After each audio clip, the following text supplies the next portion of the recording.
Hello everyone, welcome back on my channel. सबसे पहले अगर आप मेरे चैनल पे नए आए हैं तो इसे सब्सक्राइब करना ना भूलें और साथ में जो है लाइक शेयर एंड कमेंट करना भी ना भूलें। बेल आइकन को भी ज़रूर प्रेस करें ताकि मेरी आने वाली वीडियो जो है उनकी नोटिफिकेशन आप तक सबसे पहले पहुंच जाए। एक चीज़ और है कि अगर वीडियो को जो है पूरा ज़रूर देखें, अंत तक तो ज़रूर देखें ताकि आपको पूरी जो नॉलेज है वो बेनिफिशियल हो आपके लिए। ठीक है, लेट वी स्टार्ट। आज हम जो है अकाउंटेंसी का बेसिक टॉपिक कर रहे हैं, अकाउंटिंग बेसिक टर्म्स। तो इसमें जो है हम बेसिक टर्म्स के बारे में रीडअप करेंगे जो कि एक अकाउंटिंग में यूज़ होती हैं। Let we start with first terms जो है अब हम रीड करेंगे इसमें कि बिजनेस ट्रांजैक्शंस क्या होती हैं, अकाउंट क्या होता है, कैपिटल क्या होती है, ड्राइंग्स क्या होती हैं, लायबिलिटीज़ क्या होती हैं एंड एसेट्स क्या होती हैं। सबसे पहले हम जो है पढ़ेंगे बिजनेस ट्रांजैक्शन। सबसे सिंपल टर्म पहले पढ़ेंगे हम ट्रांजैक्शन। ट्रांजैक्शन क्या होती है? जो ट्रांजैक्शन होती है वो एक इवेंट होता है जिसमें जो है हम मनी की ट्रांसफ़र कर सकते हैं, गुड्स एंड सर्विसेज की ट्रांसफ़र कर सकते हैं एंड कैन बी क्लासिफाइड, और उसको हम जो है गुड्स को ट्रांजैक्शन को डिवाइड कर सकते हैं, क्लासिफाइड कर सकते हैं टू पार्ट्स में। एक होती है cash transaction and other one is credit transaction. Cash transaction वो होती है जब हम जो है कैश देकर जो प्रोडक्ट है वो ले लेते हैं, ट्रांजैक्शन कर लेते हैं। और क्रेडिट वो होता है कि जब हम जो है किसी चीज़ को जो है उधार पे लेते हैं जिसका हमने पेमेंट बाद में करना हो तो उसे हम क्रेडिट ट्रांजैक्शन बोल देते हैं। Cash transaction is one. Cash transaction वो होती है जो कि जिसमें कैश रिसिप्ट एंड पेमेंट जो है इन्वॉल्व हो, और क्रेडिट ट्रांजैक्शन वो होती है जिसमें जो है कैश इमीडिएटली पेमेंट ना किया हो। आगे है जिसमें जो है कैश हमने बाद में रिसीव करना हो या फिर पे करना हो। ठीक है, टाइप्स ऑफ ट्रांजैक्शन में टू बेसिस के ऊपर होती हैं, relationship with accounting unit and other one is based on mode of settlement. तो इसमें क्या क्या आएगा? जो रिलेशनशिप विद अकाउंटिंग यूनिट्स हैं उनमें टू टाइप से आ जाएंगे, internal transaction and external transaction. और जो मोड ऑफ सेटलमेंट है उसमें आ जाएगा cash transaction and other one is credit transaction. आगे है, पहले हमने पढ़ा कि ट्रांजैक्शन होती क्या है। अब पढ़ेंगे बिजनेस ट्रांजैक्शन क्या होती है। बिजनेस ट्रांजैक्शन जो है वो एक फिनेंशियल ट्रांजैक्शन होती है जिसमें इकोनॉमिक इवेंट मीन्स मनी की फॉर्म में जिसे हम देखते हैं, एक्सप्रेस करते हैं मनी की फॉर्म में, जिसे कि ब्रिंग किया जाता है in a change in financial position of enterprises, जिसके साथ जो है एक इंटरप्राइजेस की फिनेंशियल पोजीशन के बारे में पता किया जा सकता है। और इसमें जो है ट्रांसफ़र होती हैं, गुड्स को एक्सचेंज किया जाता है, एक जगह से दूसरी जगह पे ले जाया जाता है, सर्विसेज प्रोवाइड की जाती हैं जैसे कि गुड्स एंड सर्विसेज को सेल कर दिया, उसे परचेज़ कर लिया, वेजेस पे कर दी वर्कर्स को, रेंट पे कर दिया, डिविडेंड रिसीव कर लिया, लैंड कर ली मनी मीन्स किसी से बोरो कर ली या फिर किसी को लैंड मतलब उधार पे दे दी। आगे क्या है? करैक्टरिस्टिक्स। अब हम पढ़ेंगे कि बिजनेस ट्रांजैक्शन के करैक्टरिस्टिक्स क्या है इसके फीचर्स। फर्स्ट है मनी या मनी वर्थ। मनी या मनी मीन्स जिसको हम मनी की फॉर्म में कन्वर्ट कर सकते हैं। It is basically concern with money, ये मनी के साथ कंसर्न होता है इनका, और जो मनी की वर्थ है उसके साथ रिलेट होता है, जिसमें जो है हम रिसीव करते हैं from the sale of goods and provision of services, जिसमें जो है हम गुड्स की सेल करते हैं गुड्स को, और जो है सेल करने के जो है उस जब हम गुड्स को सेल करते हैं तो मनी उस फॉर्म में हम रिसीव करते हैं। एंड प्रोविज़न ऑफ सर्विसेज, चाहे वो सर्विसेज हैं तब भी ऐसा ही होता है कि अगर हम कोई सर्विसेज प्रोवाइड कर रहे हैं किसी पर्सन को, कस्टमर को, कि उसके बदले में उससे हम जो है मनी चार्ज करते हैं।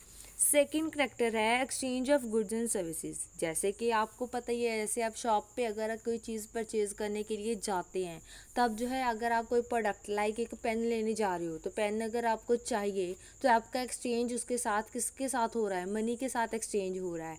तो ऐसे ही है जिसमें जो है गुड्स एंड सर्विसेज की एक्सचेंज होती है। It arises out of exchange of goods and services. इसमें जो है गुड्स एंड सर्विसेज अराइज होती हैं। थर्ड पॉइंट है चेंज इन फिनेंशियल पोजीशन। इसके साथ जो है इसकी फिनेंशियल पोजीशन जो है वो चेंज होती है। ये कैसे होती है, क्योंकि ये इफ़ेक्ट पाता है फिनेंशियल स्टेटमेंट्स के ऊपर। जो फिनेंशियल स्टेटमेंट्स होती हैं, फाइनल अकाउंट्स जो होते हैं हमारे बिजनेस के, उसके ऊपर इसका इफ़ेक्ट पड़ता है इंटरप्राइजेस के। और ये रिस्पॉन्सिबल होते हैं अगर फिनेंशियल पोजीशन में कोई भी चेंज आ रहा है, तो ये जो ट्रांजेक्शन्स हैं इनके बेसिस के ऊपर ही ये चेंज आता है बिजनेस ट्रांजेक्शन में, बैलेंस शीट में, फाइनल अकाउंट्स में। सो आगे है अकाउंटिंग इक्वेशन। अकाउंटिंग इक्वेशन भी इसके साथ जो है इफ़ेक्ट डालती है। कैसे? जैसे कि अकाउंटिंग इक्वेशन होती है एसेट्स प्लस, एसेट्स जो है वो किसकी इक्वल होती हैं, जब जो है पार्टनर्स की या ऑनर्स की जो कैपिटल होती है उसमें उनकी लायबिलिटीज़ प्लस हो जाती हैं, तो वो इज इक्वल टू क्या हो जाता है, एसेट्स बन जाती हैं। जैसे कि अगर जो है उनकी कैपिटल इंक्रीज़ हो रही है, देन जो है उनके साथ उनकी लायबिलिटीज़ कम होती जाएंगी, जो कि एसेट्स के इक्वल हो जाएंगी। दूसरी साइड जो है अगर उनकी लायबिलिटी इंक्रीज़ हो रही है तो कैपिटल उसकी रिड्यूस हो जाएगी, जो कि एसेट्स की इक्वल होएंगी। सो ये जो है अकाउंटिंग इक्वेशन में भी इफ़ेक्ट डालता है। जैसे कि अगर हमारी एसेट्स ज़्यादा हैं, लायबिलिटीज़ कम हो रही हैं, तब जो है हमारे लिए वो सरप्लस बन जाएगा। जैसे इनकम से ज़्यादा हो रही हैं और उसके बदले में जो है एक्सपेंसेस कम है, तो वो सरप्लस बन जाएगा। अगर इससे जो है रिस्पेक्टिवली वाइस वर्सा है, इसके कन्वर्ट्स हो रहा है कि लायबिलिटीज़ ज़्यादा हैं और एसेट्स कम है, जहाँ बोल सकते हैं एक्सपेंसेस ज़्यादा हैं और हमें इनकम्स कम हो रही हैं, तो लॉस हो जाएगा। जैसे आपको ध्यान में होगा तो आप छोटी क्लास में प्रॉफिट एंड लॉस पढ़ते हैं। प्रॉफिट एंड लॉस कब होता है? जब आप किसी चीज़ को जो है उसकी जो कॉस्ट प्राइस है वो ज़्यादा होती है और सेल प्राइस कम होती है, तब हमें लॉस होता है उस चीज़ से। सेम उसी वे में बिज़नेस में जब हमें जो है इनकम्स कम हो रही हैं और लॉसेस ज़्यादा हो रहे हैं, एक्सपेंसेस खर्चे हमारे ज़्यादा हैं, तब जो है हमें लॉस होता है। तो सेम भी जैसे कि हम रूटीन वर्क में करते हैं, वही चीज़ें हम बिज़नेस में भी लेकर आएंगे। सो नेक्स्ट है ड्यूल कंसेप्ट एक्सेप्ट। इसमें जो है ट्रांजैक्शन टू साइड इफ़ेक्ट डालती हैं कि अगर कोई चीज़ जो है हम किसी चीज़, अगर एक चीज़ को हम ले रहे हैं, दूसरी तरफ किसी चीज़ को दे भी रहे हैं, तो इसका ड्यूल एक्सपेक्ट होता है, टू साइडेड इफ़ेक्ट होता है। जैसे कि इसकी एग्जांपल है, जैसे अगर आप पेन लेने के लिए जा रहे हैं, अगर आप शॉप से पेन ले रहे हो, तो आप पेन लेकर आए हो, तो उसके बदले में जो है आपका जो शॉपकीपर है उससे आप कुछ ना कुछ दे भी रहे हो, तो वो जो आप उस चीज़ को दे रहे हो तो वो हो गई, जो मनी आप उसको बैक पे कर रहे हो, तो वो ड्यूल कंसेप्ट हो गया, ड्यूल एस्पेक्ट हो गया। अगर आप ले रहे हो तो उसकी जगह पे आप उसको दे भी रहे हो, तो दैट मीन्स इसके ड्यूल कंसेप्ट है। Dual means two sided effect है कि अगर आप किसी चीज़ को ले रहे हो तो उसको दे भी रहे हो। तो अगर एक हाथ पे लेना है, रिसीविंग है, दूसरी साइड पे गिविंग भी है। लास्ट है इक्वालिटी ऑफ बैलेंस शीट। जो बैलेंस शीट है उनकी इक्वालिटी होनी ज़रूरी है, मीन्स एसेट साइड्स के इक्वल लायबिलिटी साइड होनी ज़रूरी है। तो लायबिलिटी साइड कैसे बनेगी? जब उसमें जो है current liabilities, long term liabilities में कैपिटल प्लस हो जाएगी, देन वो इक्वल टू द एसेट्स बन जाएगा। सो इसमें जो है हर ट्रांजैक्शन जो होती है, ड्यूल एक्सपेक्ट जो होते हैं वो इफ़ेक्ट डालते हैं टू साइड के ऊपर, जिसके साथ जो है रिसीविंग एंड गिविंग जो है वो साइमल्टेनियसली होती है, कि अगर एक हाथ से हम ले रहे हैं तो दूसरे हाथ से हम दे भी रहे हैं। सो ये हेल्प करता है कि बैलेंस शीट जो है हमारी उसमें इक्वालिटी आ जाए, मीन्स कि वो इक्वल हो जाए। सो नेक्स्ट है आगे इसमें हम पढ़ेंगे अकाउंट्स। अब है अकाउंट्स, पहले हमने रीड किया बिजनेस ट्रांजैक्शंस, अब आगे है अकाउंट्स के अकाउंट्स क्या होता है। अकाउंट सो ये जो रिकॉर्ड होता है जिसमें हम कैश और क्रेडिट ट्रांजैक्शन जो है उन दोनों को हम रिकॉर्ड करते हैं, मेंटेन करते हैं एक पर्टिकुलर हेड के बीच में। सो विच शोज द ट्रांजैक्शन, जो कि ट्रांजैक्शन को शो करता है और इफेक्ट डालता है transaction in a books of account. Accounts की बुक्स में उसका क्या इफेक्ट होएगा वो भी साथ में जो है वो शो करेगा। सो सिंपल सी टर्म है, अकाउंट क्या होता है? अकाउंट वो होता है जिसमें हम कैश एंड क्रेडिट की ट्रांजैक्शंस को रिकॉर्ड करते हैं, उनके हेड में डालते हैं, मीन्स मेन हेड में डालते हैं। जैसे कि अगर हम इसमें ले सकते हैं मशीनरी, तो मशीनरी में हम जितनी मशीन्स लेंगे वो उस अकाउंट में डालते जाएंगे, चाहे वो कैश पे ली हैं चाहे वो क्रेडिट पे ली हैं। दूसरी चीज़, अगर हमने जो है बैंक में कुछ डिपॉजिट करवाया है या फिर विड्रॉल कराया है, तो वो सारे बैंक के जो हेड होएगा उसके बीच में आ जाएगा कि हमने इस डेट को इतनी चीज़ जो है, इतना कैश जो है डिपॉजिट करवाया, इतना कैश विड्रॉल करवाया। सो वो जो है उसके नीचे ट्रांजैक्शन आ जाएंगी। दैट मीन्स चाहे कोई चीज़ हम कैश पे कर रहे हैं, चाहे कोई ट्रांजैक्शन क्रेडिट पे कर रहे हैं, लेकिन वो दोनों जो है रिकॉर्ड हो जाएंगी उस हेड के, मेन हेड के अंडर। तो उसे बोलेंगे अकाउंट, जब उन्हें रिकॉर्ड किया जाएगा उन ट्रांजैक्शंस को। नेक्स्ट है कैपिटल। कैपिटल क्या होती है? जब कोई proprietor means in case of अगर वो प्रोपराइटर बिजनेस है, प्रोपराइटरशिप मीन्स जिसमें एक पर्सन जो है वो बिजनेस चला रहा है, देन प्रोपराइटर वो हो जाएगा। तो जब वो पर्सन इन्वेस्ट कर रहा है बिजनेस में, तो अगर जो है पार्टनरशिप फर्म है, पार्टनरशिप फर्म क्या होती हैं? जिसमें नंबर ऑफ पर्सन्स जो है मिलकर एक फर्म चलाते हैं एज अ पार्टनर, जो कि एक रेशो में जो है अपने प्रॉफिट एंड लॉस को डिवाइड करते हैं। तो पार्टनर्स क्या करते हैं, जो भी वो कैपिटल, जो भी मनी, जो कैश वो लगाते हैं, जो इन्वेस्ट करते हैं, उसे हम बोल देते हैं कैपिटल। तो जो बिजनेस है वो अर्न करता है प्रॉफिट, तो जो प्रोपराइटर है, पार्टनर्स हैं, वो कुछ ना कुछ एडिशनल अमाउंट को उसमें ऐड करते जाते हैं। तो जिसके साथ जो है अमाउंट ऑफ कैपिटल जो है वो बिज़नेस में बढ़ती जाती है, इंक्रीज होती जाती है। दूसरे साथ जो है, दूसरे हाथ पे हम ये भी बोल सकते हैं, दूसरी साइड पे, कि अगर बिज़नेस जो है वो लॉस गेन कर रहा है, तो अमाउंट जो है वो विड्रॉ करवा ली जाती है इन पार्टनर्स की तरफ से। तो जो अमाउंट ऑफ कैपिटल होती है वो कम होनी शुरू हो जाती है। जैसे कि अगर कोई जो बिज़नेस है वो लॉस में जाना शुरू हो जाता है, उसके साथ जो है हमारी कैपिटल डिक्रीज़ हो जाएगी, उतनी हमारी कैपिटल में से डिक्रीज़ हो जाएगा। मीन्स हमें खुद से पे करना पड़ेगा जिसे हमने क्रेडिट से चीज़ें ली हैं, तो जिसके साथ हमारी कैपिटल जो है वो डिक्रीज़ हो जाएगी। तो जो कैपिटल होती है वो ऑनर्स का फंड होता है, ऑनर्स की इक्विटी जो है, इक्विटी मीन्स उनका ऑनरशिप होती है एक तरह से। सो वो उनकी नेट वर्थ बन जाती है, जिसे हम कंप्यूटेड करते हैं एसेट्स ओवर लायबिलिटीज़ के साथ। तो जैसे कैपिटल का फॉर्मूला दिया हुआ है इन्होंने, अगर जो है हम एसेट्स में से लायबिलिटीज़ को माइनस कर देंगे तो वो हमारी क्या हो जाएंगी? कैपिटल हो जाएगी। अब हम ये डिटेल में पढ़ेंगे आगे जाकर। कैपिटल तो हमने पढ़ ली कि जो एक पर्सन इन्वेस्ट करता है बिजनेस में उसे कैपिटल बोलते हैं। अब आप ये सोचोगे कि इसमें एसिड क्या है एंड लायबिलिटी क्या है, तो ये दोनों टर्म्स को भी हम आगे जो है फर्दर रीड करेंगे एक डिटेल में कि एसिड्स होती क्या हैं और कैपिटल क्या होती है। सो कैपिटल जो है हम बोलते हैं पूंजी, जो हम पंजाबी में बोल देते हैं पूंजी। तो पूंजी लगा रहे हैं तो उसे हम बोल देंगे वो कैपिटल है। तो आगे हम एसेट्स के बारे में भी पढ़ेंगे एंड लायबिलिटीज़ के बारे में भी पढ़ेंगे। अब नेक्स्ट पॉइंट है हमारे पास ड्राइंग्स। ड्राइंग्स क्या होता है? जब जो है जो भी अमाउंट है, गुड्स हैं, जो भी हम बिजनेस से एक ऑनर जो है, जब पार्टनर जो है विड्रॉल करवाता है, निकलवाता है बिजनेस से, तो उसे हम बोल देते हैं ड्राइंग्स। वो एज अ लोन होती हैं। जैसे कि अगर हम विड्रॉ करवा रहे हैं तो हम ये समझेंगे कि जो वो प्रोपराइटर है, मीन्स जो ऑनर है बिजनेस का, वो लोन ले रहा है बिजनेस से, जिसकी वो पेमेंट बाद में करेगा विद इंटरेस्ट के साथ पे करेगा।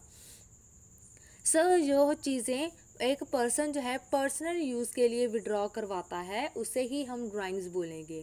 अगर कोई पर्सन जो है वो विड्रॉल करवा रहा है लेकिन उसका यूज़ बिजनेस के लिए करना है, देन वो ड्राइंग्स नहीं होंगी। फिर वो बिजनेस से रिलेटेड है, देन वो बिजनेस यूज़ के लिए है, तो फिर जो है उसे हम ड्राइंग्स के रूप में नहीं यूज़ करेंगे। तो उस टर्म को हम जो है ड्राइंग्स में नहीं लिखेंगे, लेकिन ड्राइंग्स वो होंगी जो एक पर्सन, ऑनर, प्रोपराइटर, पार्टनर जो है बिजनेस से विड्रॉल करवा रहा है, लेकिन वो सिर्फ पर्सनल यूज़ के लिए करवा रहा है, तो एज अ लोन हो जाएगा। तो जो अमाउंट होती है वो इन्वेस्टमेंट की, उसकी वो रिड्यूस हो जाती है, और जो कैपिटल होती है ऑनर की वो भी साथ में। So shown deduction from the capital, तो इसके साथ जो है जो प्रोप्राइटर की कैपिटल है उसमें भी डिडक्शन होनी शुरू हो जाती है। तो पार्टनर्स की जो कैपिटल है वो भी बैलेंस शीट में कम होनी शुरू हो जाती है जब वो विड्रॉल करवाना शुरू कर देता है। आगे है लायबिलिटी। लायबिलिटीज़ क्या होती हैं? So it refers to the financial obligation और डेट, इसे हम डेट भी बोल सकते हैं, जिन्हें हमने देना है, कर्जा है हमारे सिर पे, तो उसे हम बोल देते हैं लायबिलिटी। तो ये जो है बिजनेस ओन्स टू अदर, जो कि बिजनेस किसी और पर्सन से लेता है तो उसे हम बोल देते हैं लायबिलिटी, जहाँ उन्होंने पे करना होता है दूसरे पर्सन को। दैट मीन्स वो अमाउंट बिजनेस की जो कि लाइबल है, जिसे हमने पे करना है एज अ लोन की फॉर्म में, या फिर अगर बैंक से हमें करवाया है लोन तो हमने उसे पे करना है। तो अदर पर्सन किसी और पर्सन को भी कर सकते हैं। अगर हमने किसी पर्सन से जो है क्रेडिट के ऊपर चीज़ें खरीदी हैं, उधार पे चीज़ें लेकर आए हैं, तो वो हमारे लिए क्रेडिटर्स हो जाएंगे, तो वो भी हमारे लिए लायबिलिटी होएगी, क्योंकि हमने उनको फ्यूचर में पे करना है। तो that means they are our creditors, जिसे हम लायबिलिटी बोल सकते हैं। तो इसमें जो है हम लायबिलिटीज़ को क्लासीफाई कर रहे हैं टू टाइप्स में, one is internal and second is external. So internal जो है वो क्या होती हैं? इंटरनल लायबिलिटीज़ वो होती हैं जो कि बिज़नेस के ऑनर्स की तरफ होती हैं। जैसे कि अगर हमने बिज़नेस के ऑनर को पे करना है तो वो इंटरनल लायबिलिटी हो जाएगी। तो एक्सटर्नल लायबिलिटी क्या होएगी? जो हमने ऑनर के अलावा किसी और पर्सन को, other than owner means to any other person, business के जो है एक्सेप्ट बिजनेस, हमने किसी थर्ड पर्सन को जो है हमने पे करना है, तो वो हो जाएगा एक्सटर्नल लायबिलिटी। सो फर्दर इसको क्लासिफाइड किया गया है, जो इसके मेन है वो है टू टाइप्स के हैं, non current liabilities and current liabilities. So non current and current में क्या डिफरेंस है? नॉन करंट लायबिलिटीज़ होती हैं जिन्हें हम लॉन्ग टर्म के लिए यूज़ करते हैं। करंट होती है जो थोड़े समय के लिए हो, और नॉन करंट जो कि लंबे समय के लिए हो। वो लायबिलिटीज़ जिनकी हमने पेमेंट साल के बीच में, 2 साल के बीच में, 3 साल के बीच में हमने करनी हो, तो उन्हें हम बोलेंगे लॉन्ग टर्म लायबिलिटीज़ है। तो जो शॉर्ट टर्म होएगी, जिनकी जो टर्म है, जो टाइम पीरियड है, वो 12 मंथ से कम होएगा, 12 मंथ से कम होएगा, 1 ईयर से कम होएगा। So current non current liabilities में क्या है? सो ये जो है ये लोन होते हैं जिनका हमने पेमेंट करना होता है, पेबल होते हैं after a period of more than 1 year, जो 1 साल से ज़्यादा टाइम पीरियड के बाद हम इनकी रीपेमेंट करते हैं। तो इन जो अकाउंटिंग पीरियड में, तो इन ट्रांजैक्शंस को हम बोल देंगे ये नॉन करंट लायबिलिटीज़ हैं। इसकी एग्जांपल है लॉन्ग टर्म लोन, जैसे कि डिबेंचर्स। नेक्स्ट है करंट या फिर short term liabilities.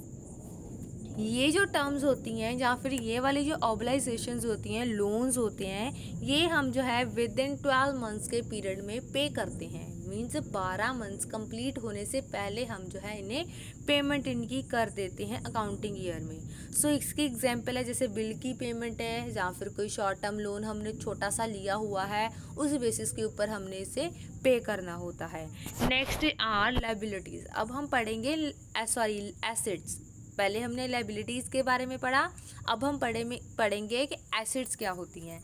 So assets होती हैं जिसे हम बोल देते हैं, एसेट्स होती हैं संपत्ति, जिसे हम जो है लॉन्ग टर्म के लिए यूज़ कर पाते हैं।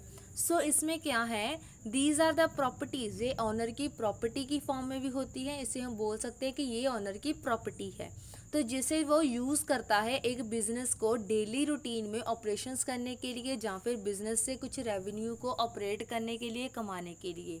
तो इसे जो है क्लासिफाइड किया जाता है नॉन करंट है या करंट है, फैक्टिशियस एसिड्स है। इनकी फॉर्म में 3 है, non current, current and factitious. तो इन तीनों को हम डीपली स्टडी करेंगे आगे। सो ये जो क्लासिफिकेशन ऑफ एसिड्स हैं ये 3 टाइप्स की हैं। First one is non current, second is current and third is factitious. तो सबसे पहले हम करेंगे non current assets. Non current assets में क्या है?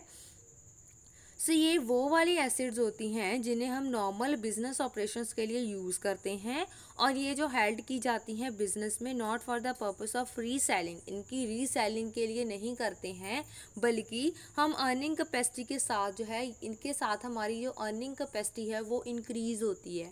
मीन्स ये वो वाली एसिड्स होती हैं जिनके साथ हमें ये हेल्प होती है कि हम जो है इन्हें रीसेल दोबारा इन्हें सेल नहीं करते हैं, बल्कि एक बार अपनी कंपनी में लेकर आते हैं और इनके साथ जो है हम अपनी अर्निंग्स को इंक्रीज़ करते हैं, अपने डेली की जो अर्निंग्स हैं, इनकम्स हैं, उन्हें इंक्रीज़ करते हैं। तो इन्हें जो है ये जो है इनकी एग्जांपल है, इन्हें फर्दर क्लासिफाइड किया गया है फिक्स्ड एसेट्स में। Means fixed assets, non current assets, इन्हें क्या क्या बोला जा सकता है, long term loans, advances and other non current assets. इसमें क्या क्या आ सकता है? सबसे पहले है फिक्स्ड एसेट्स। तो फिक्स्ड एसेट्स क्या होते हैं? फिक्स्ड एसेट्स वो वाले एसेट्स होते हैं जिनके हम यूज़ जो है बिजनेस में रीसेलिंग के लिए नहीं करते हैं, दोबारा उन्हें सेल करने के लिए नहीं करते हैं, जो कि फिक्स्ड होती हैं लॉन्ग टाइम के लिए, और जिनके साथ जो है हम लॉन्ग टर्म की अपनी अर्निंग कैपेसिटी को इंक्रीज़ करते हैं। तो इन जो फिक्स्ड एसेट्स होती हैं वो 2 टाइप्स की होती हैं, एक होती है टेंजिबल, एक होती है अनटेंजिबल। टेंजिबल एसेट्स वो होती हैं जिन्हें हम देख भी सकते हैं और टच भी कर सकते हैं, जिसकी एग्जांपल है जैसे जिनकी फिजिकल एग्जिस्टेंस हो, जो फिजिकली हमारे सामने हो, जिसे हम टच भी कर पाएँ और देख भी पाएँ। इसकी एग्जांपल है building, furniture, machinery, land etcetera. तो जो इंटेंजिबल हैं ये वो एसेट्स होती हैं जो फिजिकल फॉर्म में नहीं होती हैं, जिसे हम देख सकते हैं लेकिन टच नहीं कर सकते हैं। तो ये वाली हैं जैसे गुडविल, पेशेंट्स। गुडविल होती है हमारी कंपनी की रेपुटेशन, तो जिसे हम देख सकते हैं लेकिन टच नहीं कर सकते हैं। तो ये चीज़ें हैं 2 टाइप्स की हैं fixed assets, tangible and intangible. तो टेंजिबल क्या होती हैं? जिसे हम देख भी सकते हैं एंड टच भी कर सकते हैं। तो इंटेंजिबल्स क्या होती हैं? जिन्हें हम देख सकते हैं लेकिन टच नहीं कर सकते हैं। नेक्स्ट है करंट एसिड्स। करंट एसिड्स क्या होती हैं? ये वो एसिड्स होती हैं which are held on short term basis, जिसे हम शॉर्ट टर्म बेसिस के ऊपर यूज़ करते हैं, जिनका पर्पस यही होता है इन्हें कन्वर्ट करने का कैश फॉर्म में। मीन्स जिसे हम 1 साल के बीच में जो है कैश फॉर्म में कन्वर्ट कर सकते हैं। इन्हें हम बोल सकते हैं स्टॉक। जैसे स्टॉक को सेल करके हम उस हिसाब से जो है मनी अर्न कर सकते हैं। डेटर्स होते हैं जिनसे हमने पैसे लेने हैं, या फिर जिन्हें हमने क्रेडिट के ऊपर परचेज मतलब सेल किया है, जिन्हें हमें बेचा है क्रेडिट के ऊपर, उधार के ऊपर, जिनसे हमने कुछ जो है वापस लेना है, तो उन्हें हम बोल देंगे डेटर्स। तो ये जो प्री पेड एक्सपेंसेस जो हैं क्लासिफाइड कर दिए जाते हैं करंट एसेट्स के फॉर्म में, because they are not convert. जो प्री पेड एक्सपेंसेस होते हैं, ये प्री पेड मीन्स जो पहले से हमने खर्चे पे कर दिए हैं, तो उसे हम कैश की फॉर्म में कन्वर्ट नहीं कर सकते हैं। तो इसका बेनिफिट यही होता है कि ये हमें फ्यूचर में इसकी बेनिफिट्स ज़्यादा अवेलेबल होती हैं। जो हम पहले पे कर देते हैं उन चीज़ों को हमें बाद में पे करने की नौबत नहीं आती है, तो वो हमारी रिडक्शन हो जाती है। सो आगे है फैक्टिशियस एसेट्स। फैक्टिशियस एसेट्स कौन सी होती हैं? ये वो वाली एसेट्स होती हैं जो कि ना इंटेंजिबल होती हैं और ना ही क्या होती हैं, इंटेंजिबल होती हैं। तो ये जो है losses not return of in a year, ये वो वाले लॉसेस होते हैं जिसे हम पूरे साल में जो है वो कवर अप नहीं कर पाते हैं। तो जिसे हम ये मान लेते हैं कि मोर देन 1 ईयर, जिसे हम ये मान लेते हैं कि ये वाले जो है हम कवर अप ही नहीं कर सकते हैं, तो उन्हें हम फिक्टिशियस में डाल देते हैं। नेक्स्ट है receipt. Next are receipt. Receipt क्या होती है? एक्सपेंडिचर क्या होते हैं? इनकम क्या है? एक्सपेंस क्या है? प्रॉफिट क्या है? गेन क्या है? लॉसेस क्या है? अब हम इन्हें डिटेल में पढ़ेंगे। सबसे पहले है रिसिप्ट। रिसिप्ट क्या होती हैं? जब कोई भी अमाउंट को हम रिसीव करते हैं, गुड्स को सेल करके, एसेट को सेल करके, सर्विसेज देकर, तो उसे हम बोल देते हैं रिसिप्ट। तो ये जो रिसिप्ट होती हैं इन्हें फर्दर क्लासिफाइड किया गया है। First is revenue receipt and second is capital receipt. Revenue receipt कौन सी होती हैं? ये वो वाली रिसिप्ट होती हैं जिन्हें हम रिसीव करते हैं बाय द बिजनेस से इन इट्स नॉर्मल कोर्स, इनके नॉर्मल कोर्स में, either from the sale of goods, जैसे गुड्स को सेल करके, वाई प्रोवाइडिंग सर्विसेज, और सर्विसेज को प्रोवाइड करके। और इसमें जो है इंक्लूड होती हैं अमाउंट जो कि हम रिसीव करते हैं इन्वेस्टमेंट से of the business resources, business के रिसोर्सेज से जैसे इंटरेस्ट को हमने रिसीव किया है, अगर फिक्स्ड डिपॉजिट करवाए हैं, एफडीज़ की इन्वेस्टमेंट करवाई हुई है, उनसे हम इंटरेस्ट रिसीव कर रहे हैं, तो वो हमारी रेवेन्यू रिसिप्ट होंगी, जिनसे हमें ये पता चलता है कि हमें अर्निंग हो रही है। तो ऐसी जो अमाउंट होती हैं वो नॉर्मल कोर्सेज ऑफ बिजनेस में रिकॉर्ड की कर दी जाती हैं, वहाँ पे प्रॉफिट एंड लॉस अकाउंट में, जो कि प्रॉफिट मेकिंग एंटरप्राइजेस का एक अकाउंट होता है। और इनकम एंड एक्सपेंडिचर अकाउंट में तब करते हैं जब ये नॉन प्रॉफिट ऑर्गेनाइजेशन हो, जिसे हम एनजीओ बोल देते हैं। ठीक है, सो 2 टाइप्स की है, ध्यान से देखो। अगर अब जो बिजनेस जो है वो प्रॉफिट गेनिंग वाला है, मतलब एनजीओ नहीं है, तब जो है हम profit and loss account prepare करते हैं, जिसमें जो है ये सारी टर्म्स जाती हैं, जैसे रेवेन्यू जाता है, रेवेन्यू रिसिप्ट जाती हैं। अगर जो है वो एक एनजीओ है, एनजीओ में जो है इनकम एंड एक्सपेंडिचर अकाउंट बनाया जाता है, तो वहाँ पे जो है ये वाली रिसिप्ट वहाँ पे डाली जाती हैं। क्लियर बेटा? सो नेक्स्ट है कैपिटल रिसिप्ट। तो कैपिटल रिसिप्ट्स क्या होती हैं? सो ये वो वाली अमाउंट होती है जिसे हम रिसीव करते हैं अगेंस्ट द ट्रांजैक्शन, जो कि रेवेन्यू नेचर की ट्रांजैक्शंस नहीं होती हैं, उनके अगेंस्ट करती हैं। जैसे हमने एसेट्स को सेल कर दिया, इन्वेस्टमेंट को सेल कर दिया, कोई शेयर्स हैं, डिबेंचर्स हैं, उन्हें सेल कर दिया, तो उनसे होने वाली इनकम जो है वो हमारे लिए कैपिटल रिसिप्ट होंगी। तो ये जो अमाउंट होती है वो बैलेंस शीट में ही एक बिजनेस एंटिटी की फॉर्म में हम शो करते हैं। सो नेक्स्ट है एक्सपेंडिचर्स। एक्सपेंडिचर क्या होता है? जब जो है अमाउंट हमने स्पेंड करनी होती है, जहाँ फिर लाइबिलिटी जो है वो इंक्लूड कर दी जाती हैं एक्वायरिंग एसेट्स के साथ, और गुड्स हैं, सर्विसेज हैं, उनके साथ। एक्सपेंडिचर मीन्स लाइबिलिटी जिसे हमने पे करना है। तो ये भी 2 टाइप्स की होती हैं। First is revenue expenditure and second is capital expenditure and third one is deferred revenue expenditure. अब ये तीनों में क्या डिफरेंस है? रेवेन्यू वाली तो सेम वही वाली है जैसे हमने ऊपर की है। तो रेवेन्यू वाली वही है जिनकी हमें बेनिफिट होता है कंज्यूम और एग्जॉक्टेड विद इन अकाउंटिंग पीरियड, जिनका पर्पस यही होता है जो हमारी बिजनेस के साथ रिलेट होती हैं, जैसे कॉस्ट ऑफ गुड सोल्ड, कोई रेंट है वो एक्सपेंडिचर्स हैं, इलेक्ट्रिसिटी का बिल है वो एक्सपेंडिचर है। तो जिसे हम ट्रेडिंग में डालते हैं, trading and profit and loss account में डाल देते हैं अगर वो प्रॉफिट मेकिंग है। तो अगर वो एनजीओ है तब हम इन्हें इनकम एंड एक्सपेंडिचर अकाउंट में डाल देते हैं। नेक्स्ट है कैपिटल एक्सपेंडिचर। कैपिटल एक्सपेंडिचर वो होते हैं जब हम टेंजिबल एंड इनटेंजिबल एसेट्स को जो है उनसे अमाउंट को इंक्लूड करते हैं, तो उनके ऊपर अमाउंट स्पेंड करते हैं या फिर उनमें कुछ रिपेयरिंग करते हैं, तो उस फॉर्म में करते हैं। तो इसी के साथ जो है हमारी अर्निंग कैपेसिटी इंक्रीज़ होती है, तो इन एक्सपेंडिचर्स को बोलेंगे हम कैपिटल एक्सपेंडिचर। तो ये हम जो है बैलेंस शीट में शो करेंगे अगर हमने जो है कैपिटल एक्सपेंडिचर किया है, मीन्स कोई खर्चा ऐसा किया है जिनके साथ हमने हमारी अर्निंग्स जो है इंक्रीज़ हो, तो वो जो है ट्रांजैक्शन जो है वो एक्सपेंडिचर्स जो हैं उन्हें हम कैपिटल एक्सपेंडिचर की फॉर्म में डालेंगे और बैलेंस शीट में ये जाएंगी।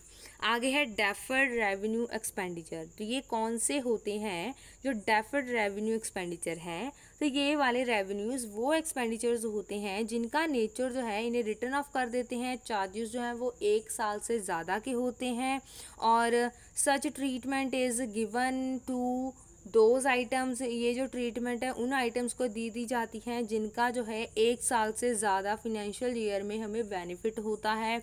और इसमें जो है हम लार्ज एक्सपेंडिचर अमाउंट को ले लेते हैं, जैसे कि एडवर्टाइजिंग एक्सपेंसेस। अगर हमने एक बार 1 साल में हमने एडवर्टाइजिंग करवा ली है अपनी कंपनी की, तो उसे हम बार बार नहीं उनके ऊपर खर्चा नहीं कर मतलब खर्चा हमारा उसमें से एक्सपेंसेस जो है वो बच जाता है, तो हमें बार बार जो है जो एडवर्टाइजमेंट है उन्हें करवाने की ज़रूरत नहीं पड़ती है।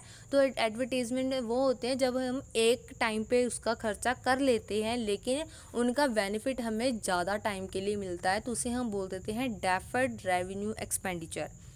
तो इसकी सेकंड है रीच एक्सपेंसेस, रिसर्च एक्सपेंसेस। अगर हमने एक बार जो है किसी चीज़ के बारे में रिसर्च कर ली है, उसके ऊपर जितना भी एक्सपेंस हुआ है वो हमने एक बार में पे कर दिया है, अब हमारे पास पूरा डाटा जो है वो हमने कलेक्ट कर लिया है अलग अलग चीज़ों से, इंस्पेक्शन करके अलग वे से।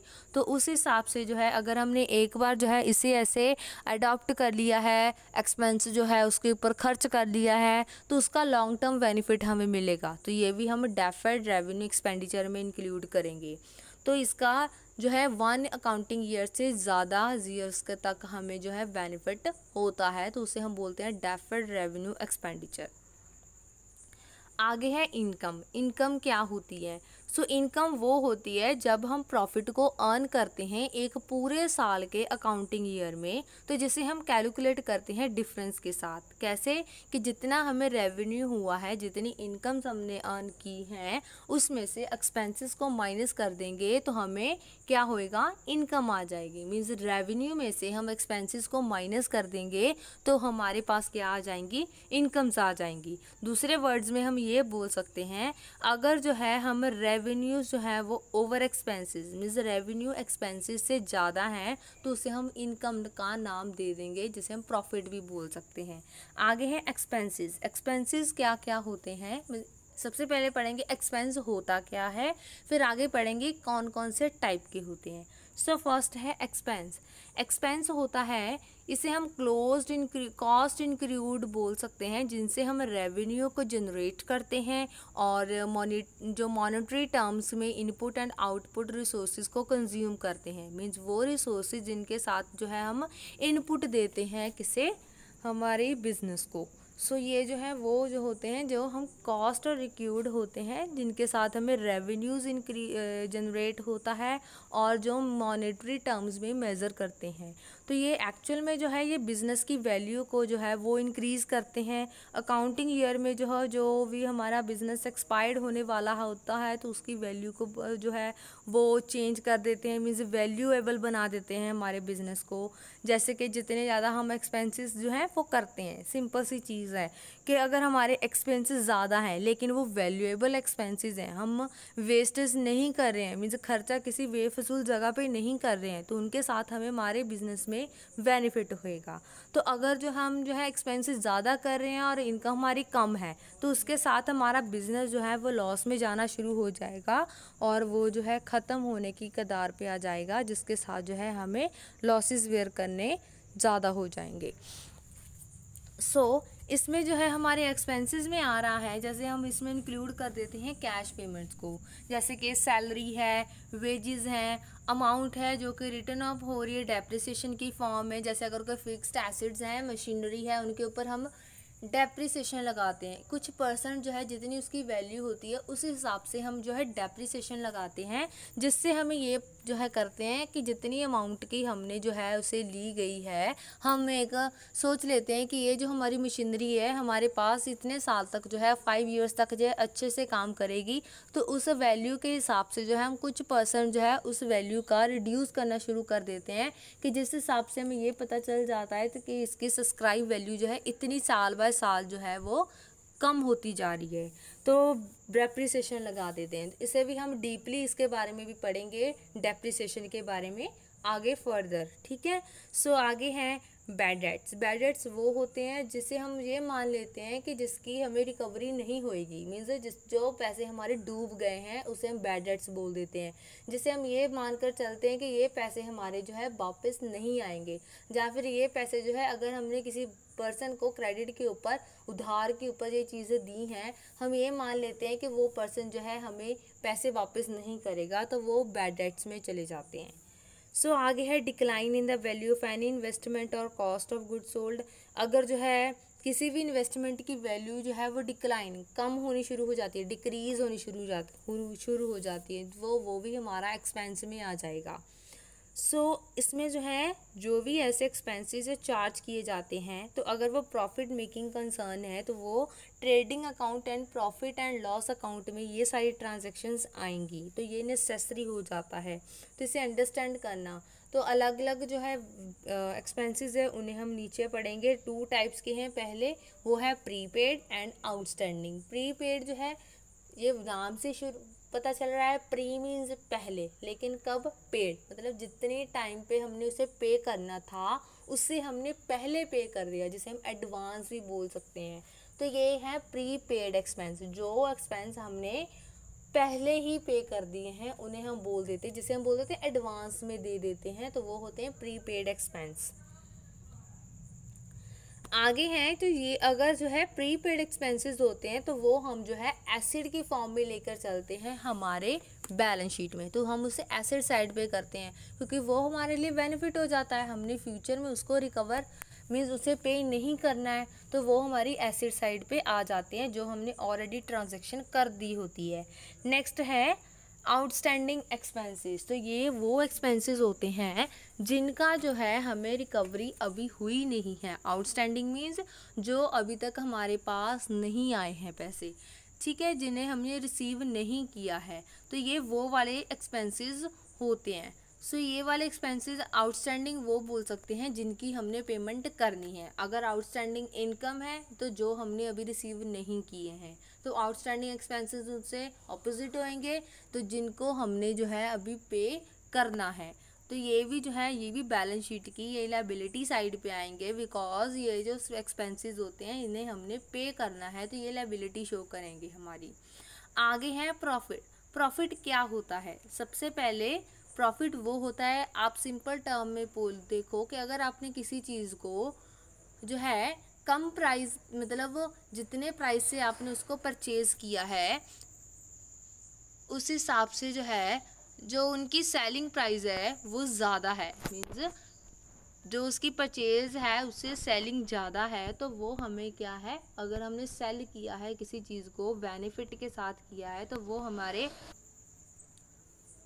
हमारे प्रॉफिट में आता है। जैसे कि इसकी एग्जांपल मैं दे रही हूँ कि अगर आपने जो है एक मशीन को आपने परचेज़ किया है, अगर एक मशीन को आपने 10,000 में परचेज़ किया है, मीन्स आपने ख़रीदा है उस एक मशीन को 10,000 में, लेकिन आपने उसको 13,000 में सेल कर दिया है, 13,000 में आपने उसको सेल कर दिया है, बेच दिया है। तो अगर आपने 10,000 से उसे लिया था, दे दिया आपने 13,000 से, 13,000 से, तो आपको 3,000 का वो प्रॉफिट हुआ, जो गैप है वो प्रॉफिट हुआ, वो आपके पास आएगा।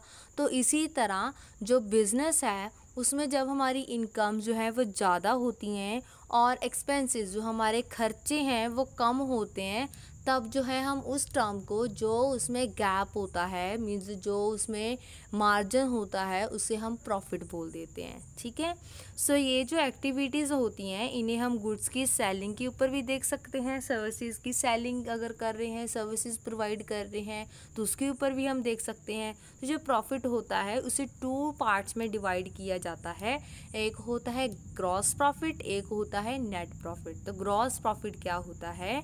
ग्रॉस प्रॉफिट जो होता है वो डिफरेंस होता है जो रेवेन्यू होता है फ्रॉम सेल, जो चीज़ें हमने सेल की हैं उनसे जो हमें रेवेन्यू होता है उसे हम बोल देते हैं, मतलब वो रेवेन्यू होने के बाद उसमें से हम जो है डायरेक्ट कॉस्ट को माइनस कर देते हैं, जैसे कार्टेज हुई, कुछ और चीज़ें हैं, इलेक्ट्रिसिटी है, मीन्स जो हम ऑक्ट्री है वो लेस कर देते हैं उनसे होने वाली, जैसे जो ट्रेडिंग में होती हैं चीज़ें, वो जो है हम उनमें से जो सेलिंग के बाद जो हमारे पास अमाउंट आती है उसमें से हम जो है जो ट्रेडिंग के टाइम पे जो चीज़ें जैसे फ्यूल वगैरह यूज़ हो रहा है तो उसके ऊपर जो खर्चा हुआ तो वो हमने जो है लेस कर दिया, तो उसको बोलेंगे ग्रॉस प्रॉफिट।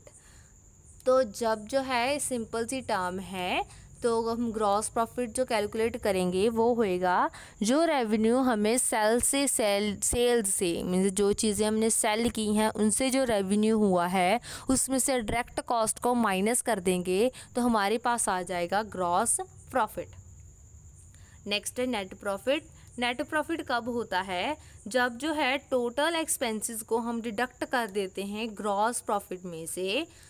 ध्यान से सुने, जब जो है हम ग्रॉस प्रॉफिट में से जो है total expenses, depreciation, income tax, fuel, cartage, direct expenses सारे पे कर देते हैं, तब जो है हमारे पास नेट प्रॉफिट जो है वो आता है।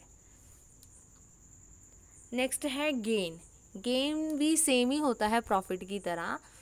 अगर जो है ऑनर्स की इक्विटी जो है, जब ऑनर का शेयर जो है वो इंक्रीज होता है from some time other than the day to day earning, means day to day earnings के साथ जो डेली वो अर्न कर रहे हैं उनके साथ जो है जो हमारे रिजल्ट की फॉर्म में हम देखते हैं कि ऑनर का जो शेयर है वो बढ़ रहा है, रेगुलर या इनरेगुलर दोनों वे में, तो नॉन रेकरिंग नेचर में।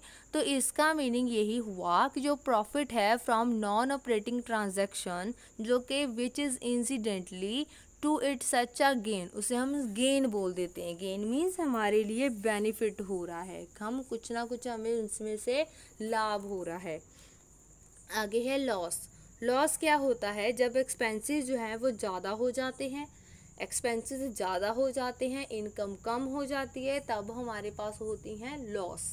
लॉस जो है वो रिलेटेड होता है रेवेन्यू के साथ from the period which decrease the honours equity, जिसके साथ जो है ऑनर की इक्विटी जो है वो डिक्रीज हो जाती है। तो ये जो है ब्रॉड टर्म होती है जिसमें इंक्लूड कर देते हैं हम लॉसेस को, and include the operating activity, जिसमें ऑपरेटिंग एक्टिविटीज़ को भी लेकर चलते हैं। मनी है, मनी वर्थ है, अगर हमें लॉस हो रहा है अगेंस्ट विच द फर्म, अगर फर्म से हम कोई बेनिफिट नहीं मिल रहा है तो उस हिसाब से हम बोल देते हैं कि वो हमारी जो बिज़नेस है या फर्म है वो लॉस में जा रही है। अगर एक बिज़नेस से हमें प्रॉफिट नहीं हो रहा, कोई गेन नहीं हो रहा, हमें कोई भी बेनिफिट नहीं मिल रहा है, तो वो हमारा जो बिज़नेस है वो लॉस में जाना शुरू हो जाता है। नेक्स्ट है परचेज़। क्या होता है? परचेज़ रिटर्न्स क्या है, सेल क्या है, सेल्स रिटर्न क्या है, रेवेन्यू फ्रॉम ऑपरेशंस क्या है, गुड्स एंड स्टॉक क्या है, इन्वेंट्री क्या है। इससे हम डिटेल में पढ़ेंगे कि ये क्या क्या टर्म्स हैं। फर्स्ट है परचेजेस। परचेजेस क्या होती हैं? इट रेफर्स टू अमाउंट, ये वो अमाउंट होती है जब हम किसी गुड्स को या किसी एसिड को हम जो है मार्केट में जाकर ख़रीदते हैं, तो वो हो जाती हैं परचेजेस, जिसे हम जाकर परचेज़ करते हैं, ख़रीदते हैं, बाय करते हैं। गुड्स हैं, सर्विसेज हैं, एसिड्स हैं, जब हम किसी भी चीज़ को जाकर परचेज़ मतलब लेकर आते हैं रॉ मटेरियल की फॉर्म में ही, चाहे क्यों ना हो, या फिर एसिड की फॉर्म में क्यों ना हो। तो यहाँ पे जो है हम लिख रहे हैं कि अगर हमने कैश पे ली हैं और क्रेडिट पे, दोनों पे हो सकती हैं परचेजेस। कैश पे मीन्स पैसे देकर, क्रेडिट मीन्स जिसके बाद में हमने पेमेंट करनी है। तो दोनों फॉर्म में जो है हमारी जो परचेजेस है वो हो सकती हैं, लेकिन जो चीज़ें, जो मटेरियल हमने प्रोडक्शन में यूज़ करना हो, चीज़ों को बनाने में चूज़ करना हो, वो रॉ मटेरियल कहलाएगा। और उस रॉ मटेरियल को सेल कर, मतलब उन चीज़ों से एक फिनिश प्रोडक्ट बनाकर जो हमें रीसेल करने के लिए हमें परचेजेस की ज़रूरत पड़ेगी। ठीक है, जैसे इसकी एग्जांपल हम ले लेते हैं कि अगर हम जो है एक क्लॉथ गारमेंट्स की एक कंपनी, मतलब फैक्ट्री चला रहे हैं गारमेंट्स की, जिसमें जो है कपड़े बनते हैं, तो उन कपड़ों को बनाने के लिए हमारे पास थ्रेड भी चाहिए। तो वो थ्रेड कहाँ से आएगा? वो थ्रेड जो है हम परचेज़ करके, मीन्स कॉटन को परचेज़ करेंगे। कॉटन हमारे पास रॉ मटेरियल होएगा जिसे हम थ्रेड बनाएंगे। थ्रेड बनाने के बाद जो है हम उसका यूज़ करेंगे गारमेंट्स को बनाने में, क्लोथ्स को, कपड़ा बनाने में, तो जिसके साथ जो है हम अलग अलग टाइप के गारमेंट्स को वो बना सकते हैं। नेक्स्ट है परचेज़ रिटर्न। परचेज़ रिटर्न क्या होती हैं? जैसे कि अगर हमने जो है स्टॉक बुल्क में ले लिया, मीन्स ज़्यादा ले लिया, परचेजेस हमने ज़्यादा कर ली, और हमें जो है उनमें से कुछ पार्ट जो है पसंद नहीं आया, हमें अच्छा नहीं लगा, तो हम जो है उनको वापस कर देते हैं। जब हमने परचेजेस करके उन्हें वापस कर दिया तो वो हो जाएंगी परचेज रिटर्न। ध्यान में रखिए, परचेजेस मीन जिन चीज़ों को हमने बाय किया है, ख़रीदा है, तो जब हमने ख़रीदी हुई चीज़ों को वापस कर दिया उन्हें बिना यूज़ किए, तो उसे हम बोल देते हैं परचेज रिटर्न। आगे है सेल। तो जो परचेज रिटर्न्स होती हैं उन्हें हम जो है रिटर्न आउटवर्ड भी बोलते हैं, क्योंकि हमने वो दूसरे पर्सन से हमने ली हैं तो उन्हें वापस कर दी, आउटवर्ड होगी। आगे है सेल्स। सेल्स क्या होती हैं? सेल्स रेफर्स टू वो अमाउंट होती है जब हम गुड्स को सोल्ड कर देते हैं कंज्यूमर्स को, डायरेक्टली टू द मैन्युफैक्चरर को बिजनेस से बाहर कर देते हैं। तो ये भी 2 टाइप्स की होती हैं। गुड्स जो है कैश पे भी हम सेल कर सकते हैं और क्रेडिट पे भी कर सकते हैं। तो आगे है सेल रिटर्न। सेल रिटर्न वो होती है रिटर्न जिसका जैसे कि हम यूज़ कर सकते हैं, सिंपल सी टर्म में बोल सकते हैं। सेल रिटर्न वो होती हैं जैसे परचेज रिटर्न क्या हुई, जो चीज़ें हमने खरीदी उनको वापस कर दिया। तो सेल रिटर्न क्या होंगी? जिन चीज़ों को हमने सेल किया है वो हमारे पास वापस आ गई हैं, तो वो हो जाएंगी सेल रिटर्न। तो इन्हें हम बोलेंगे रिटर्न इनवर्ड। अगर परचेज जो है वो वापस कर रहे हैं तो वो रिटर्न आउटवर्ड। अगर सेल जो है, जो हमने चीज़ें बेची हैं वो हमारे पास वापस आ गई हैं, तो उन्हें हम बोलेंगे रिटर्न इनवर्ड। ठीक है, don't be confused in both terms. तो दोबारा से बोल रही हूँ, अगर हमने चीज़ों को, जो चीज़ें हमने खरीदी हैं उन्हें हमने वापस कर दिया तो उसे बोलेंगे purchase return. That means return outward, जो दूसरे पर्सन को चले गई, आउटवर्ड हो गई, आउटसाइडर को चले गई। तो जो चीज़ें हमने सेल की हैं उसे हमने जो चीज़ें हमने दूसरे पर्सन को बेची मीन्स सेल की हैं वो हमारे पास वापस आ गई हैं, तो उनको हम बोलेंगे सेल रिटर्न। दैट मीन्स वो चीज़ें रिटर्न इनवर्ड है, हमारे पास आ रही हैं। ठीक है, तो आगे है रेवेन्यू फ्रॉम ऑपरेशन। ऑपरेशंस होते हैं डेली वर्क जो होता है, तो उनसे रेवेन्यूज़ कैसे? So revenue means the income. Revenue वो होती हैं जो हम गुड्स को सेल करके इनकम हमें होती है। तो जो अर्निंग्स होती हैं वो इंटरेस्ट के साथ होती हैं। जब हमें कुछ एक्स्ट्रा मिलता है तो हम उसे बोल देते हैं अर्निंग्स। जैसे डिविडेंड की फॉर्म में भी हो सकता है, कमीशन की फॉर्म में भी हो सकता है। तो दूसरे अगर शब्दों में हम बोलें तो रेवेन्यू मीन्स जो हम अर्न कर रहे हैं इंटरप्राइजेस से फ्रॉम इट्स ऑपरेटिंग एक्टिविटीज़, जो कि हम डेली एक्टिविटीज से हम कर रहे हैं। जैसे सेल्समैन जो है वो कर रहा है, सेलिंग ज़्यादा से ज़्यादा कर रहा है, तो उसके बदले में जो कमीशन हो रही है वो, ऐसी चीज़ें। ठीक है, सो आगे हैं गुड्स। अब गुड्स क्या होती हैं? So these are the physical item. ये फिज़िकल आइटम होती हैं जिन्हें हम देख भी सकते हैं, टच भी कर सकते हैं, फिज़िकल एग्जिस्टेंस होती है, हमारे सामने फिज़िकल फॉर्म में अपेयर होती हैं। सो जिनके हम ट्रेडिंग करते हैं, trading means buying and selling करते हैं इनकी। तो that are the purchase to be sold means उन्हें खरीदते हैं बेचने के लिए। और include all items making a sale, हम उसको एक सेल तक पहुंचाने के लिए, बिजनेस की परचेज से लेकर सेल तक लेकर जाने के लिए जो भी उसमें आइटम्स को ऐड करते हैं तो वो गुड्स हो जाती हैं।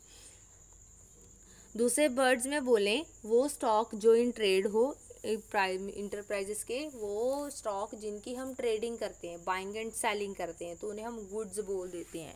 सो जो कि परचेज्ड और मैन्युफैक्चर किया जाता है सेलिंग के पर्पस के लिए, है ना, जिसके ऊपर जो है हम परचेज करते हैं, खरीदते हैं, लेकिन उन्हें मैन्युफैक्चर करते हैं, बनाते हैं सेलिंग के लिए, मीन्स दूसरों को बेचने के लिए। आगे है स्टॉक एंड इन्वेंट्री। स्टॉक क्या होता है? जिन्हें हम स्टोर करके रखते हैं। सो स्टॉक और इन्वेंट्री जो है ये एक इंटेंजिबल, जो ये है एक टेंजिबल एसेट होती है, जिन्हें हम देख भी सकते हैं, टच भी कर सकते हैं। सो ये जो है बिजनेस में जो है पर्पस के लिए होती हैं। नॉर्मल हम सेलिंग के लिए रखते हैं, स्टॉक हमारे पास जमा कर कर रखते हैं सो एडवांस में, जिनसे जो है हम प्रोडक्शन कर पाएँ। ये स्टॉक जो है ये 3 चीज़ों का हो सकता है। एक होता है स्टॉक रॉ मटेरियल का, सेकंड स्टॉक होता है वर्क इन प्रोग्रेस, वो प्रोडक्ट्स जो इनके बाद जो है मीन्स जो रॉ मटेरियल से हमें सेमीफाइनल में आगे हैं, हमने उसको फाइनल टच देना है, फिनिश्ड प्रोडक्ट बनाना है। तो थर्ड हो जाएगा जो प्रॉपर प्रोडक्ट बेचने के लिए तैयार हो जाएगा, वो हमारे पास आ जाएगा फाइनल प्रोडक्ट। तो ये जो है ये 3 टाइप्स की हो जाती हैं। ठीक है, सो ये जो सेलिंग के लिए है, ये सेलिंग पर्पस के लिए हम यूज़ करते हैं।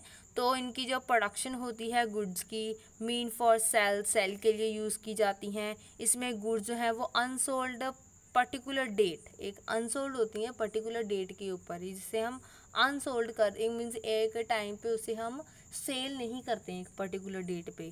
सो ये जो है ओपनिंग एंड क्लोजिंग स्टॉक के साथ इन्हें हम देखते हैं। ओपनिंग में जो साल की स्टार्टिंग में हो हमारे पास, क्लोजिंग में जो साल के एंड में हो हमारे पास, वो क्लोजिंग स्टॉक हो जाएगा। तो जो भी गुड्स अनसोल्ड होती हैं, जो गुड्स जो हैं साल की स्टार्टिंग पे जो है वो अनसोल्ड होती हैं, उन्हें हम बोल देते हैं ओपनिंग स्टॉक। और जो गुड्स जो हैं हमारे पास साल के एंड में अनसोल्ड होती हैं, जिन्हें हमने सेल नहीं किया होता है, वो होती हैं क्लोजिंग स्टॉक। आगे हम पढ़ेंगे trade receivables, trade payables, cost, voucher, trade discount, cash discount. सबसे पहले है ट्रेड रिसीवेबल्स। ट्रेड रिसीवेबल्स जो होते हैं ये वो वाली अमाउंट्स होती हैं जिन्हें हम रिसीव करते हैं गुड्स को सेल करके, सर्विसेज को सेल करके। Rendered in ordinary course of business, जिसमें हम ऑर्डिनरी कोर्स ऑफ बिजनेस को देखते हैं। So it is the sum total of debtors and bills receivable. इसमें जो है हम डेटर्स और बिल रिसीवेबल्स का सम टोटल कर देते हैं ट्रेड रिसीवेबल्स में। सो अब हम पढ़ेंगे डेटर्स क्या होते हैं और बिल्स रिसीवेबल्स क्या होते हैं। सबसे पहले है डेटर। डेटर में इंक्लूड होते हैं वो सारे पर्सन जिनसे जो है हमने रिसीव करना है अब बेनिफिट रिसीव करना है विदाउट पेइंग मनी इमीडिएटली, बिना कुछ पे किए। बट ये लाइबल होते हैं पे इन फ्यूचर में पे करने के लिए। सो अ पर्सन जिसे हम with in a particular period of time, इसे हम पर्टिकुलर पीरियड ऑफ टाइम में जो है उनसे कुछ ना कुछ अमाउंट जो है वो रिसीव करते हैं फ्यूचर में, और ये जो है ऑन करता है amount to the business against credit sale. तो ये जो है अमाउंट तब हमारे बिजनेस में आती है जब हम जो है क्रेडिट के ऊपर जो है सेल कर देते हैं अपनी गुड्स को, सर्विसेज को मार्केट में। आगे है बिल्स रिसीवेबल्स। बिल्स रिसीवेबल्स में क्या है?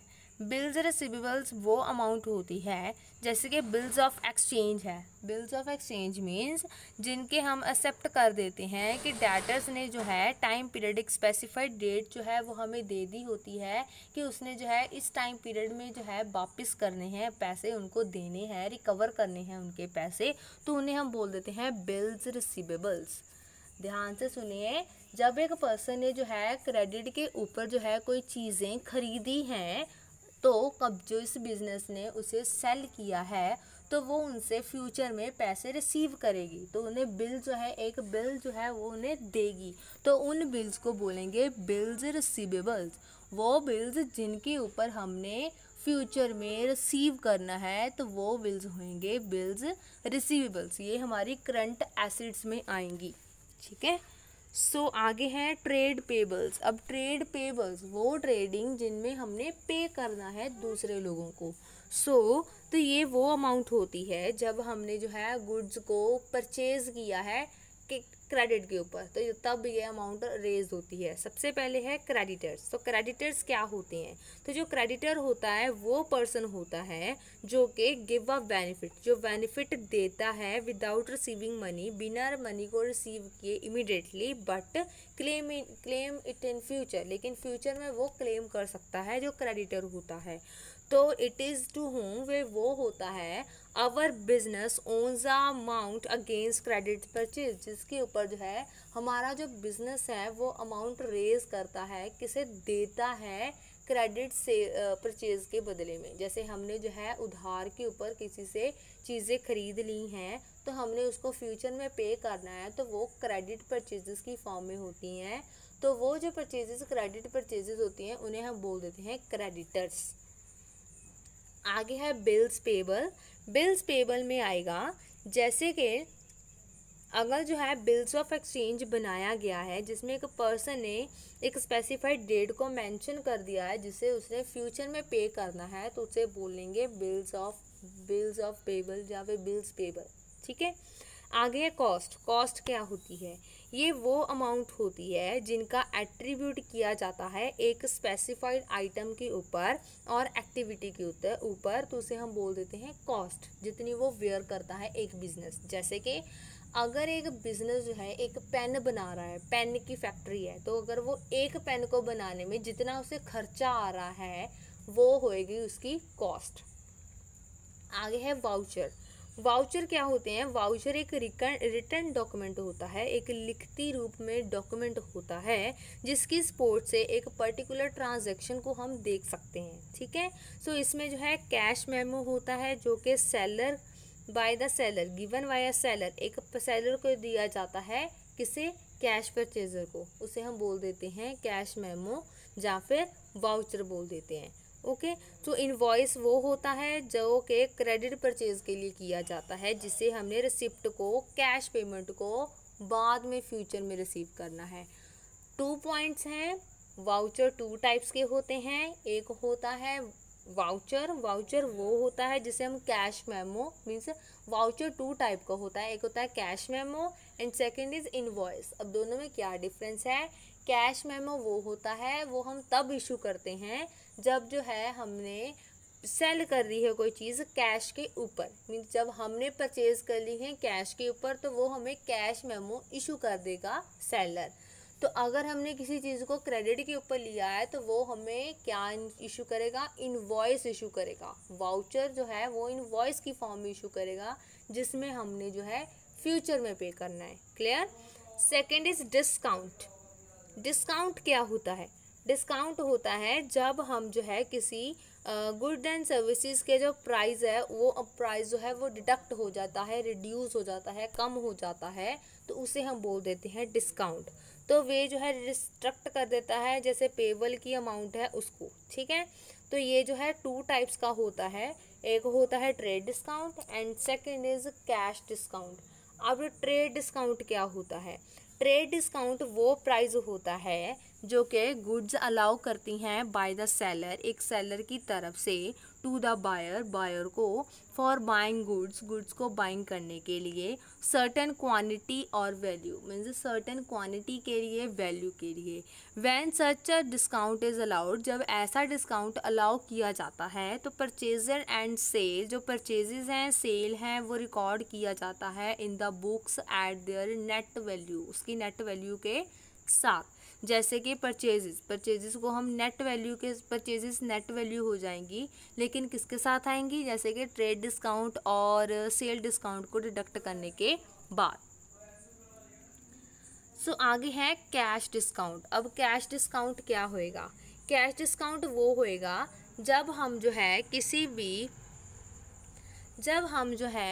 भी जैसे कि पेमेंट कर रहे हैं, टाइमली किसी भी अमाउंट की पेमेंट कर रहे हैं, तो वो अमाउंट जब जो है रिकॉर्ड की जाती है बुक्स में, for which it is treated as expense, जिसे हम एक एक्सपेंस की फॉर्म में लेते हैं by the party allowing such discount. तो पार्टी जैसे कि वो डिस्काउंट मांगती है तो income by the party receive such discount, ऐसे डिस्काउंट को पार्टी की तरफ से इनकम होती है कि उन्हें जो है कम पेमेंट करनी पड़ती है, तो उसे बोल देते हैं हम कैश डिस्काउंट।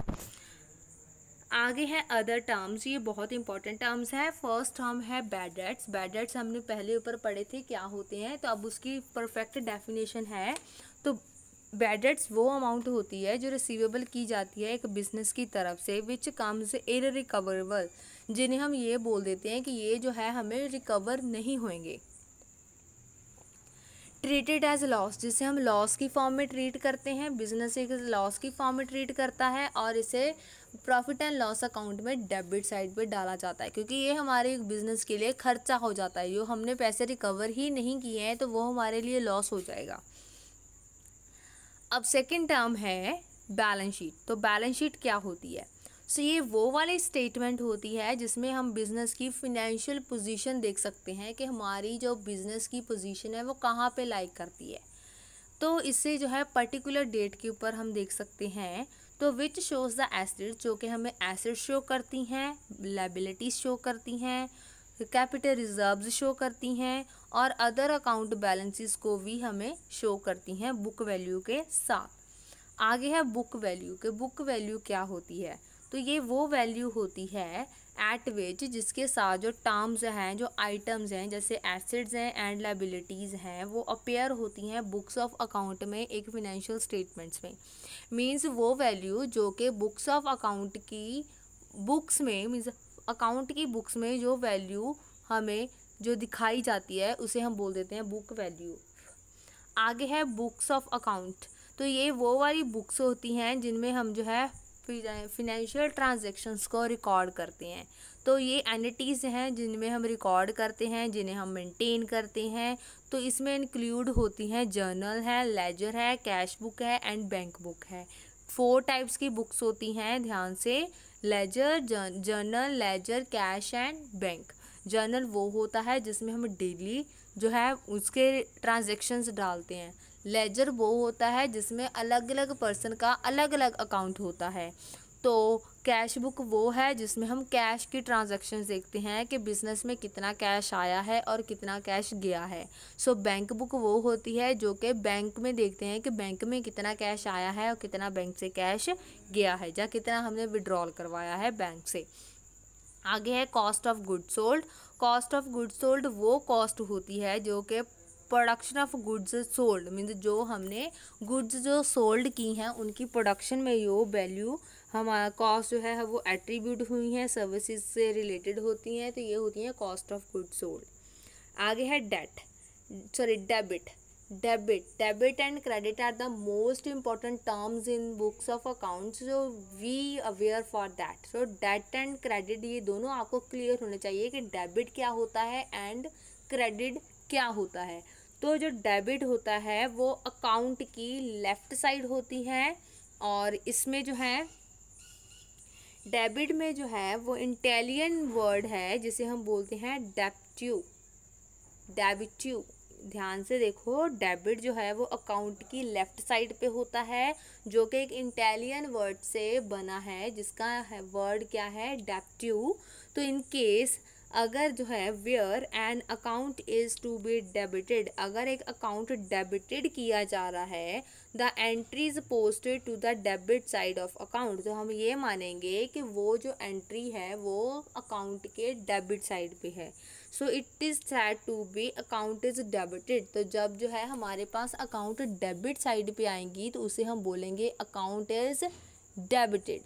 तो आगे है क्रेडिट। क्रेडिट जो है वो राइट साइड के ऊपर होता है, जिससे हम इटालियन वर्ड क्रेडिटिव्स में से ये बना है।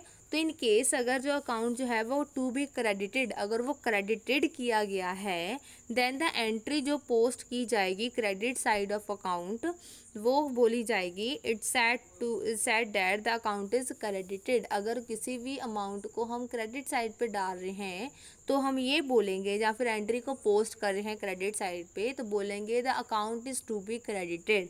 आगे है डेप्रिसिएशन। डेप्रिसिएशन वो अमाउंट होती है, फिक्स्ड भी होती है एंड वैल्यू रिटन डाउन भी होती है। तो ये जो है वो अमाउंट होती है जो कि एसिड की वैल्यू को फॉल करती है, रिड्यूस करती है अकाउंट्स में, मीन्स बुक्स ऑफ अकाउंट्स में, पैसेज ऑफ टाइम, जैसे जैसे टाइम जो है वो बीतता जा रहा है उसके हिसाब से। तो ये जो है एलोकेशन करती है कॉस्ट की ऑफ द फिक्स्ड एसेट्स के ऊपर, और ईच बिजनेस ईयर के अकाउंटिंग ईयर के साथ during its expected useful life, means पूरी लाइफ के यूजफुल देखकर उसे जो है इसे हम देख सकते हैं।